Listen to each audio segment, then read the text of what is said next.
Hello, welcome, Cabbage here. Today let's have a look at the new Ascension form for Mustang. And yeah, I was personally very excited for this one, so happy to make this video. Let's look at her stats first. She is a speed type, so her hit points are on the low side. It's not even 20,000. And that's very similar to the evolution version, so no big change there. Her attack is about 23 without Enable Berry. That's decent. She does not have a gauge though, so there's no boost to that. The evolution has a higher attack, if I remember. And then speed is very high, well over 400.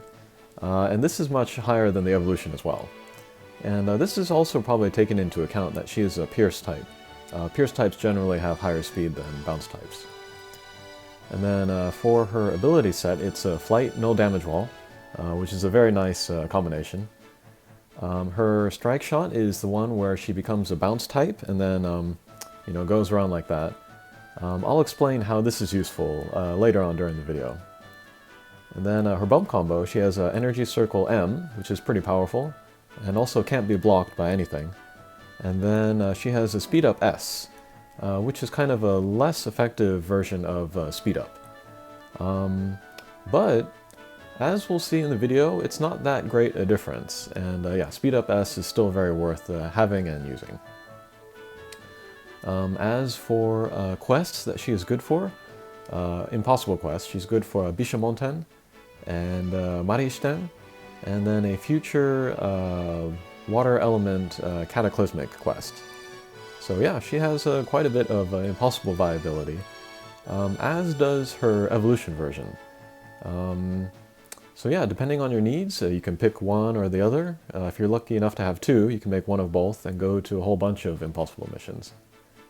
And then yeah, this Ascension is also good for Hakua. Speed up is always helpful there. And yes. And then next, let's talk about able berries that would be good for Mustang. The one that I would recommend most, depending on what you need, is the one that I have here, the Bias Kin Strength S. And this is important because it raises her attack, and it also raises the attack of other speed types on your team. And so if you think about other wood characters with no damage wall that are good for Bishamonten, Kushinada comes to mind, who is also a speed type. And so Kushinada will get the attack bonus when you use them together. And then in Bishamonten, this is particularly important because there are the anti-pierce guys in the mission, and they have a certain amount of hit points. And then to be able to hit them, or to take them down in one hit, is very advantageous. Kushinada, as she is, cannot do it. But if you have another able berry in order to raise her attack, then she can one-hit the guys and then make the mission overall easier. And so yeah, that's why I have that on Mustang, and that's why I'm keeping it, and I'm not replacing it with anything. And then also, this Bias Kin Strength S, it also raises Mustang's own attack high enough so that she can one-punch the enemies in a Hakua. So yeah, the berry is excellent for two quests to make those two a little bit easier. Other good able berries for her would be Knockout. She has high speed and she is a Pierce, so she can yeah, get that to come out pretty often. And also for both Bishamonten and Hakua, what's it called? Oh, Cutthroat. Cutthroat would be very good, just to get those guys' hit points down. Okay, so I think that does it for looking at the stats there. Let's move on to the mission. And then we are going to take her to Death's Coil, one of the older extreme quests, and one that I thought I knew very well. I've already made 2 max lux of Death's Coil, but my memory of it is not as good as I thought it was. The gimmicks here are mines and gravity barriers, but it turns out that there's much fewer gravity barriers than I remember, so you don't really need no gravity barrier. And then the team that I'm using is intended to go after Hakua. So they're not ideal for Death Coil, but they're good for Hakua, so I brought them. First I brought Kushinada. It's got Minesweeper. Next I brought Tsukuyomi, another Minesweeper. And then I brought Mustang, who has Flight. And then finally Tempest Ascension, who has Minesweeper, no, Flight and no Gravity Barrier. So. And then the Tempest Ascension also has the regular speed up, so we can watch this video and sort of compare the two levels of speed up. And I think we'll see that although the difference is noticeable, it's not so great. So. Okay, so we'll work to get rid of the zombies here first.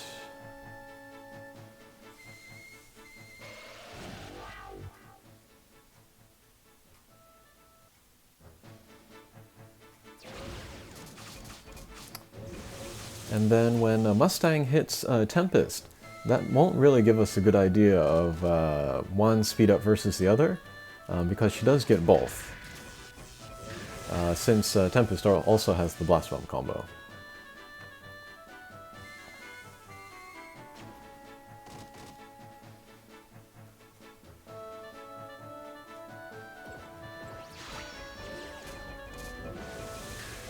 Okay, so that was a nice hit with just Mustang's Speed Up S. And then we saw how quickly Kushinada went, so pretty good there.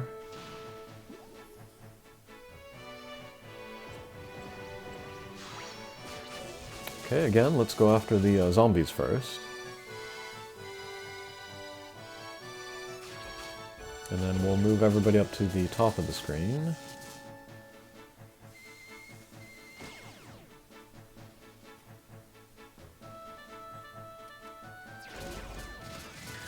Okay, there's some more Speed Up S action.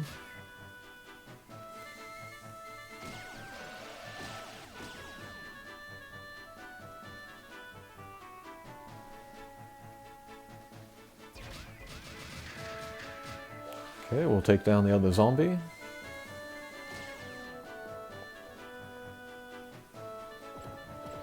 And some more Speed Up S action.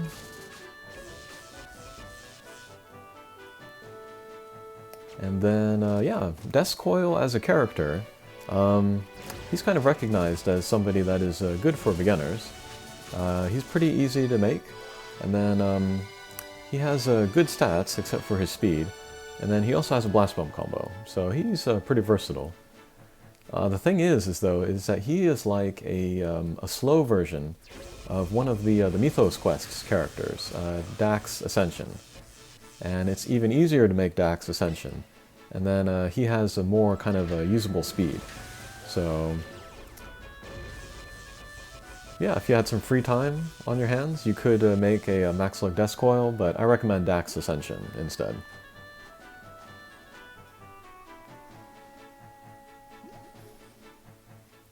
Okay, so to answer the question of when to use Mustang's Strike Shot, this is when. When you want to take advantage of Mustang's speed, but then also kind of concentrate her attacks.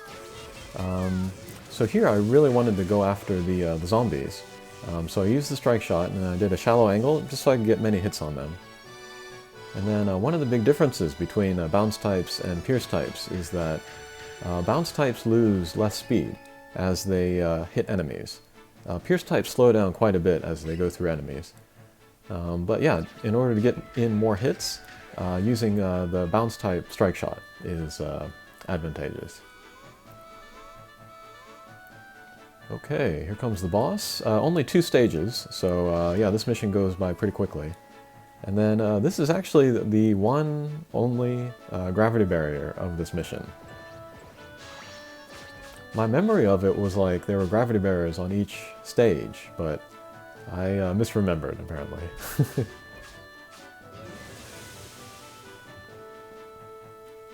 Okay, here too I like to get rid of the zombie first.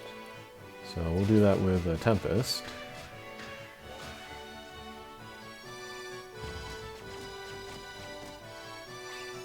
And then we'll get rid of the mine robots.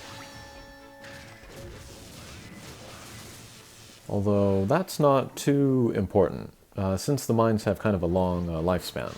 We could maybe take down the boss before the mines explode.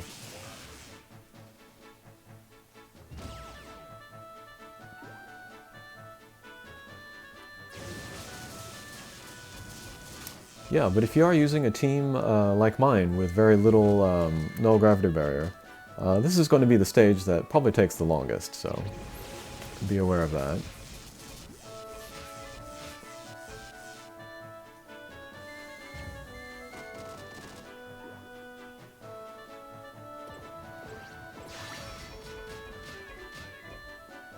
Okay. And then here it actually might be a good idea to use Tsukiyomi's Strike Shot, just to concentrate that damage on Descoil's weak point.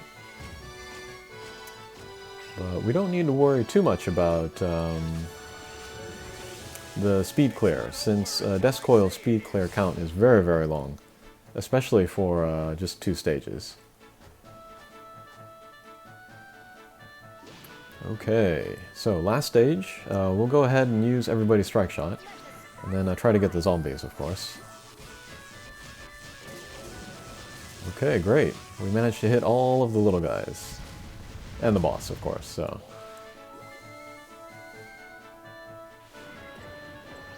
Okay, then we'll use a Kushinato Strike Shot. And great. Yeah, Kushinada's Strike Shot is powerful, but it's even made more powerful because it has the plasma in there, which makes it pretty crazy, so. Alright, so that was my little review of the new Mustang Ascension. I think she's great. I'm going to take her to a bunch of quests. I'm going to try to bring her to Hakua. And then, yeah, that was a Descoil as well. So I hope that was helpful. We'll see you again. Take care.